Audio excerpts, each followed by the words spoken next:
He knocked me over. I landed on the dog bowl. This one's wife. Rictus Grin, seen in car. Hello, I'm H.G. Tudor. Ensuring that she was once again seen, the Rictus Grin was spotted in a car, going somewhere.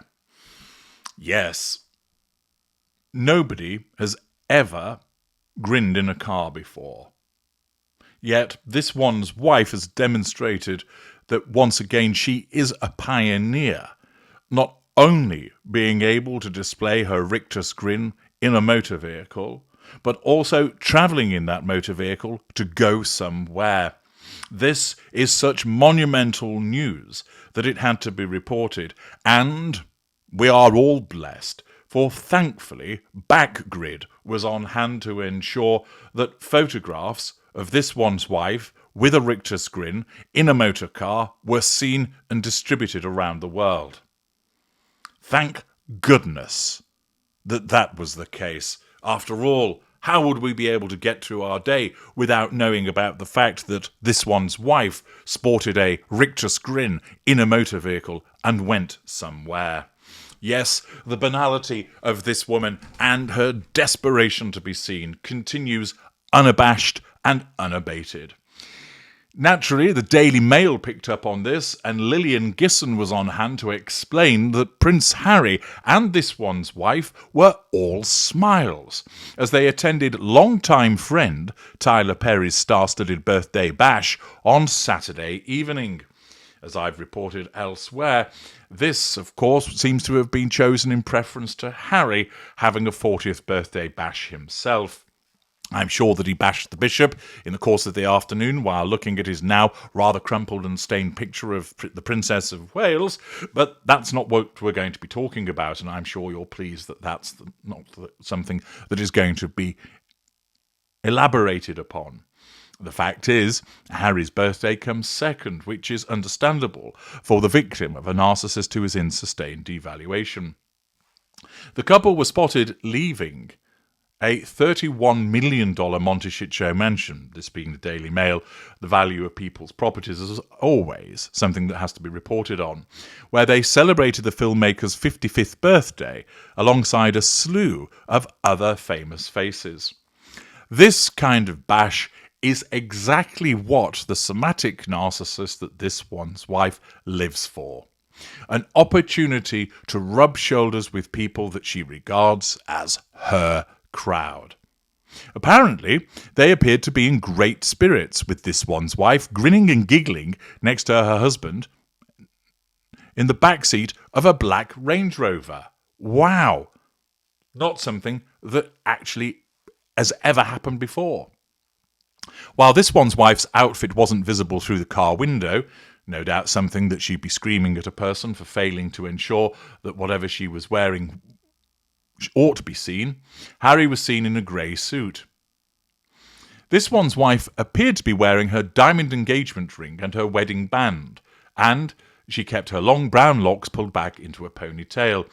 As usual, this one's wife has to ensure that she has her hand up near her face, showing off the jewellery that she's wearing, and to ensure that her Rictus Grin has been captured by Backgrid. Fascinating details emerge that the Duke and Duchess of Sussex spent hours partying with their close pal Tyler, who famously let the pair stay in his Santa Barbara home when they first moved to America, as well as acclaimed talk show host Oprah Winfrey and Gayle King, singer Alicia Keys, and actor Aaron O'Connell. Also at the party was Paramount CEO Brian Robbins and his wife Tracy, who are close friends and neighbours of this one's wife and Harry's, and French actor Vincent Cassel's spouse, Tina Kunaki. A worker from a nearby lighting company, seemingly hired to help decorate for the party, said, as he was leaving, that there was a lot of music, dancing and singing. Well, fuck me sideways. That really is quite the exclusive, isn't it? That we're told that at a party there was music and dancing and singing. I've never come across that before, have you?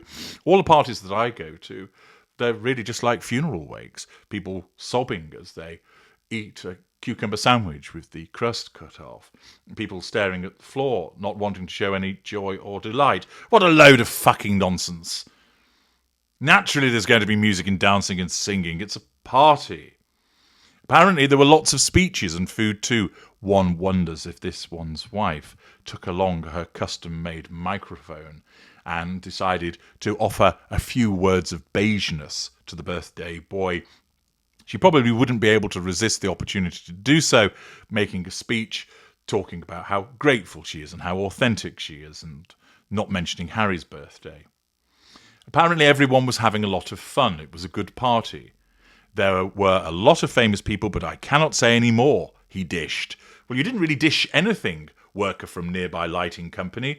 All you told us was there was music and dancing and singing and speeches and food and people were having fun and it was a good party. That's hardly a major revelation, is it? It was also said that a male person who sounded like Harry was heard making a speech during the celebration, although of course that might have been somebody experiencing a bout of constipation in the toilet, making some strange noises, and therefore it was mistaken for Harry making a speech. Harry and this one's wife arrived about 7 p.m. and stayed for roughly 4 hours before leaving a little after 11 p.m. They were driven by a professional driver and accompanied by a security detail, as well as an unknown friend. Why on earth would you need security travelling in your Range Rover going to your friend's house for a party? Oh, of course, it's to make you look important as a consequence of the fact that you're this one's wife. The party, which was held inside a 6-bedroom, 8-bathroom, 8,379 square foot abode in Montecchio, occurred one day after Tyler's 55th birthday and one day before the Duke of Sussex's 40th birthday. And we've been treated, courtesy of Backgrid, to lots of pictures of people in their cars, presumably leaving the birthday bash. Well, how about that? Absolutely fascinating. But what it does show is, once again, the nature of this one's wife, whereby, first of all, she puts Tyler Perry's birthday bash ahead of that of her husband's. No surprise for a narcissist to behave that way, not wanting to really recognise his birthday in any shape or form because he's in sustained devaluation.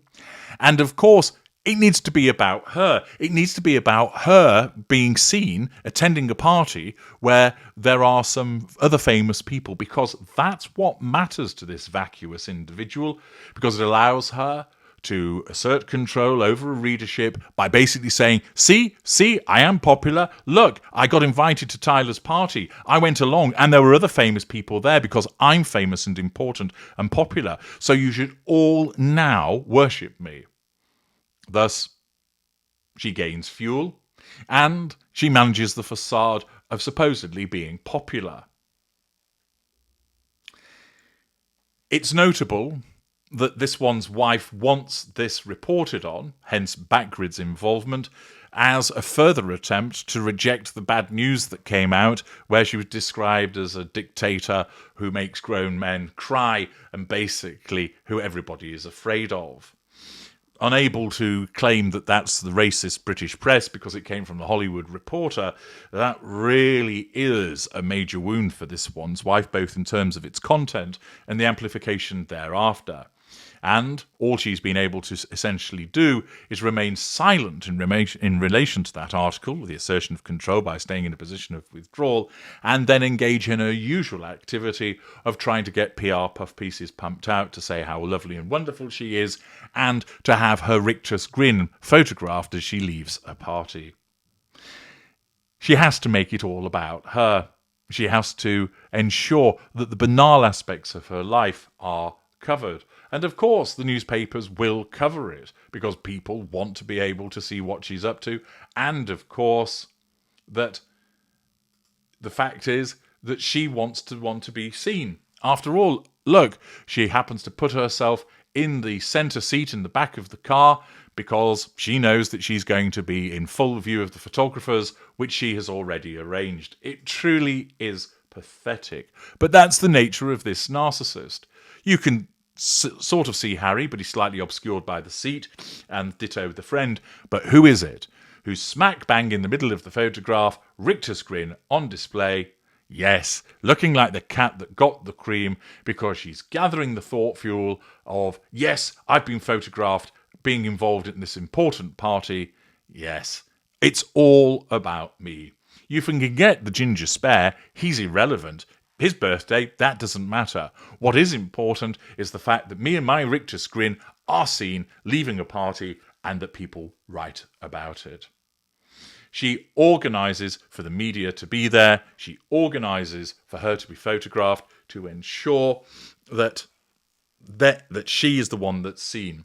And it's noteworthy as well, as you've seen the photographs glide across your screen. Notice that with the Paramount CEO, Bob, and Oprah, they were driving themselves. And they didn't have chauffeurs. They didn't have security. And the party wasn't particularly far from where any of them lived. But this one's wife, of course, has to have a driver. Probably because the two of them were wanting to get pissed.